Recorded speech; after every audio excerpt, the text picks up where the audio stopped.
You're listening to The Choice FM, where it doesn't matter where you come from, but where we can go together.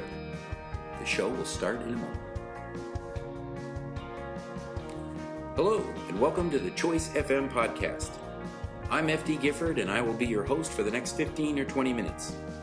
The show is hopefully the first of many to come. I hope you will find value from our regular transmissions. The Choice FM is our broadcast vehicle and a central part of the YW&H Media Company. The show is intended to be distributed weekly and will cover some of the most important topics of our time and how they impact our daily life and lifestyle from a health and wealth perspective. The Choice FM content is a combination of reporting news and information as found and determined by our show's editors, along with their review and commentary. We invite you to join us each week, share our broadcast with your friends and family, post comments to make the show more interactive, and maybe someday join us on air as either a caller or a guest. Now let's jump in and kick off the show. Wait, before I share my first story, let me take a few minutes, to give you a bit of my background. Most of my career was as a human resource executive for, let's say, larger employers, the Fortune 300 and larger. During that time, I raised a family and led teams of employees that developed, implemented, managed health care and employee benefit plans. This experience afforded me an insider view of health insurance, many state and federal regulatory rules and regulations, and human resource information systems and processes, as well as the impact these programs have had and continue to have on employees and the American family. In addition to that, I have achieved a certified Six Sigma Black Belt in statistical management, and I am a certified health and wellness coach. Having the good fortune to be semi-retired, I decided to explore the web, share my thoughts on healthcare reform as a blogger. This has led me to today, where I'm excited to launch a podcast show and possibly help others by creating a network of professionals who have something to share but need a partner to get started. Again, let's start the show. Have you seen any reports lately on Bitcoin? It seems like it is a really disturbing or disruptive technology in the financial community. Now, I must admit, I am not a financial expert, and I don't plan on pretending to be one here online. In fact, let me share a personal story on Bitcoin. I know someone who purchased a Bitcoin at $25, then lost it on their computer during some hardware glitches, we'll call it. Today, that coin would have been valued at over $11,000. That should help you understand my perspective on this new technology. Now, you know that based on my health plan design background, you would know that more important than making or losing money via Bitcoin is understanding the value and use of this new technology, the blockchain, and how it may change our world. Specifically, can the blockchain technology solve the healthcare crisis? But first, what is blockchain? What is blockchain technology? From my limited understanding, the blockchain technology is a new internet protocol. It's like a network protocol that uses a distributed system of computers, lots of different nodes all around in one big network, to maintain a ledger or record of transactions among a number of the members in the network. Confused? Yeah, so was I, even after I heard that description many, many times. So maybe an example will help. We all understand that we use a credit card to purchase goods and services online. You provide the website with your credit card information, and they verify your account and credit availability with the credit card company.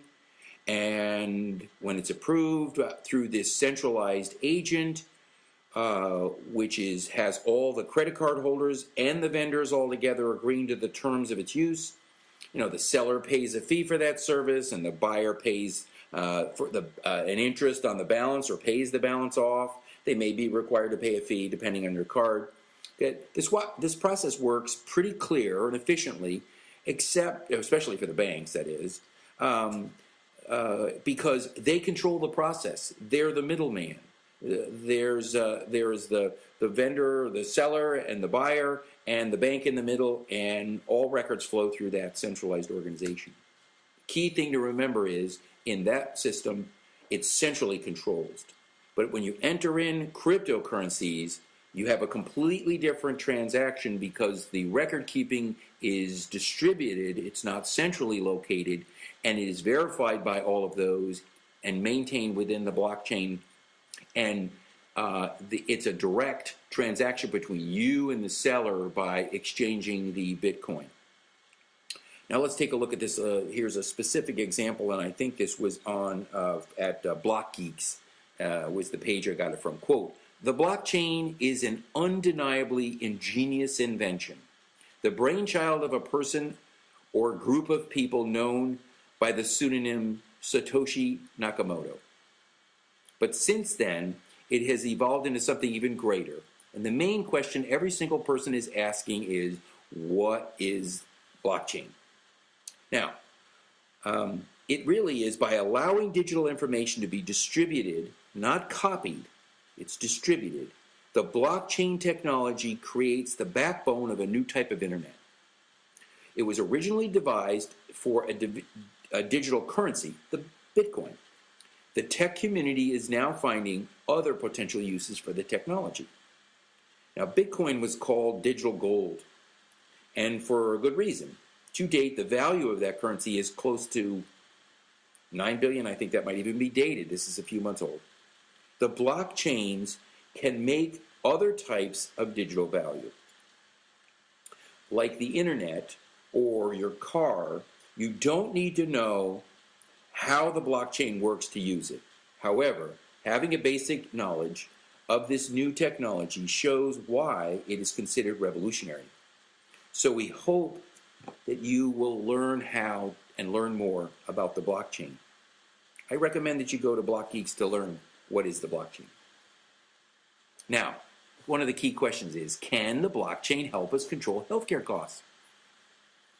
So if you have some sense of the idea of what blockchain tech is, we need to take a look about how it would be applied to the healthcare cost crisis in the U.S. While nobody doubts there is a need to control cost in the U.S., there are several possible routes that may be taken. Cost avoidance and cost efficiency are my personal favorites. Although both must be pursued, they take turns as the number one priority. And during most of my career as a health plan administrator, it provided me an opportunity to study the cost drivers, and they were consistently pushing healthcare insurance premiums up.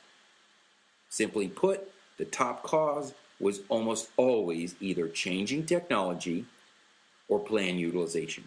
Now, plan utilization is a fancy word for use or claims for reimbursement, for healthcare services incurred by the members.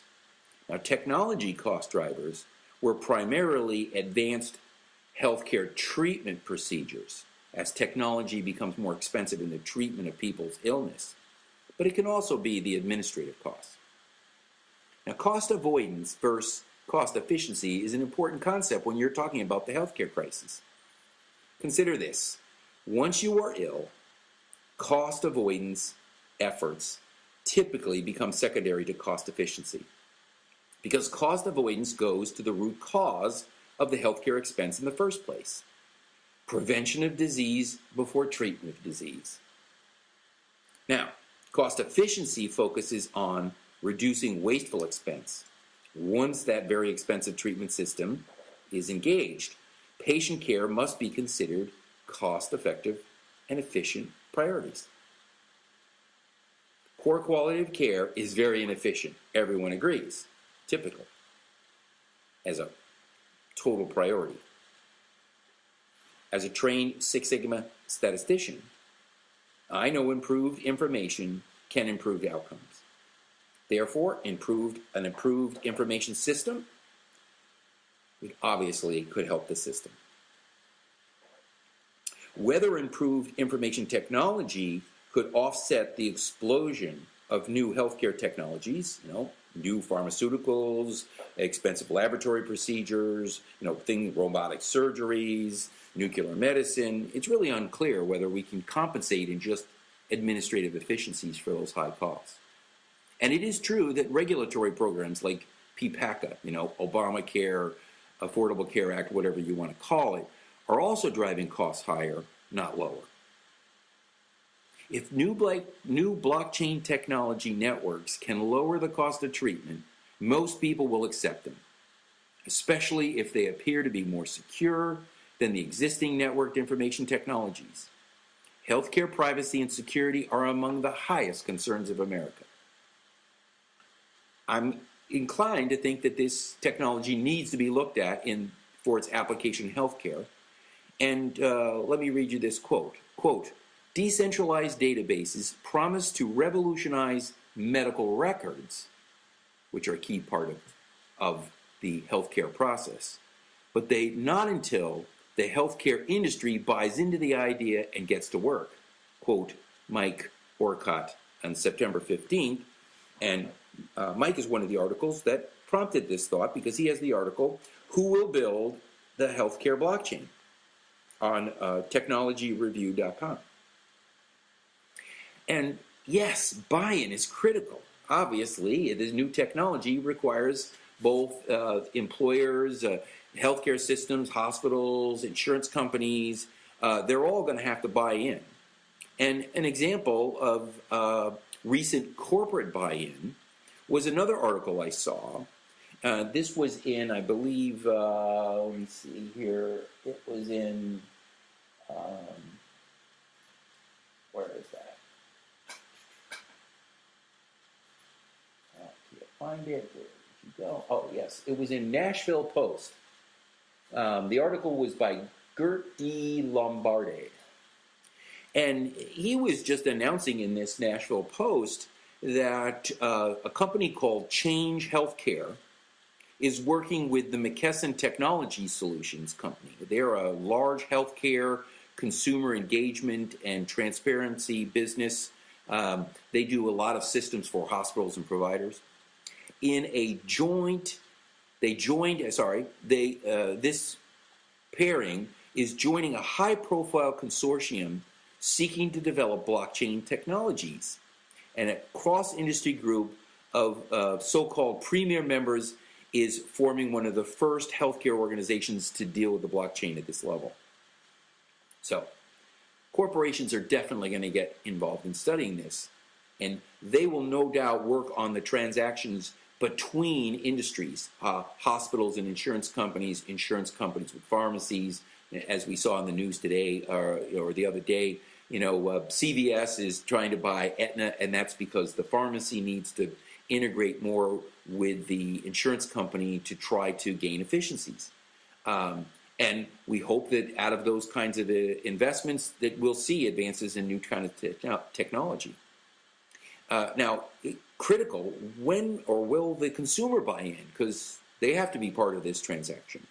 Now, given that there's only a very small percentage of the U.S. population who holds or has any understanding of Bitcoin, or even recognizes what the blockchain network is today, it appears that we're way off from a buy-in, certainly in the healthcare consumer. But it is interesting to see. Here's another example. Quote, there may be a specific rules we want to bake into the protocol to make it better for healthcare, says Emily Vaughn, head of accounts at GEM, a startup company that helps companies adopt blockchain technologies. That was they realized that they have to develop them specifically for this type of protocol. And quote, the system must facilitate the exchange of complex health information between patients and providers, for example, as well as exchanges between providers and payers. all while remaining secure from malicious attacks and complying with these very complicated privacy rules. Now, that is the challenge. I see a simple exchange of a Bitcoin between me and you as a simpler transaction than trying to figure out how the blockchain technology is going to work between myself, my doctor, my pharmacy, and my insurance company. Now, while reviewing the example offered by Mike Urquhart, I believe there's some place for the blockchain technology in healthcare, but not as a virtually incorruptible cryptographic database as he outlines in his article.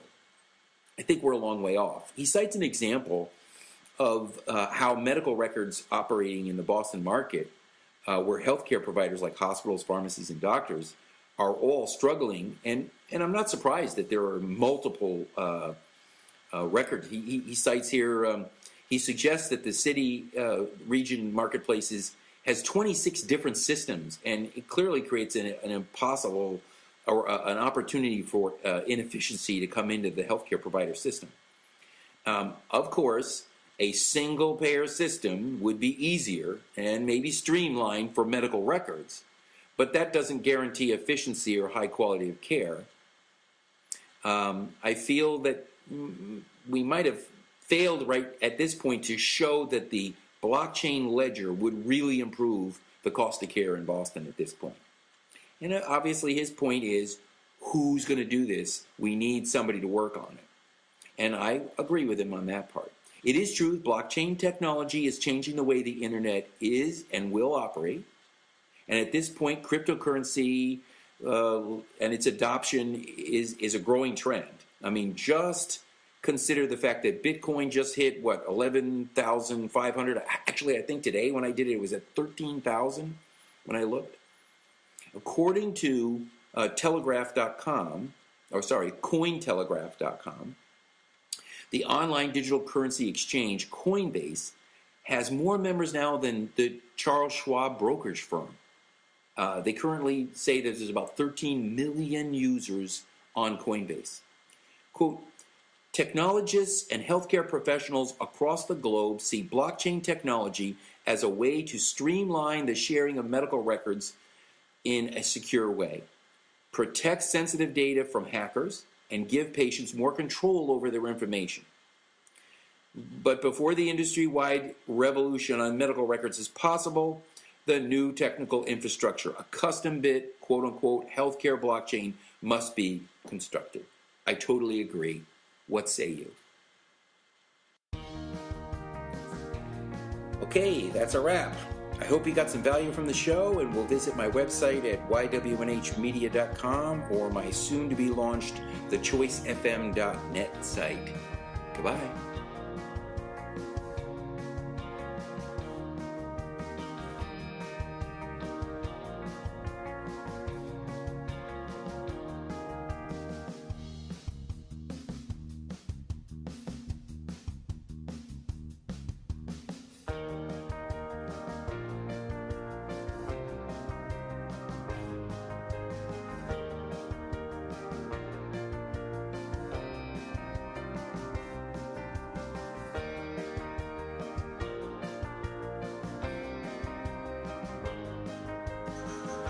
This is a YWNH media broadcast. All rights are reserved.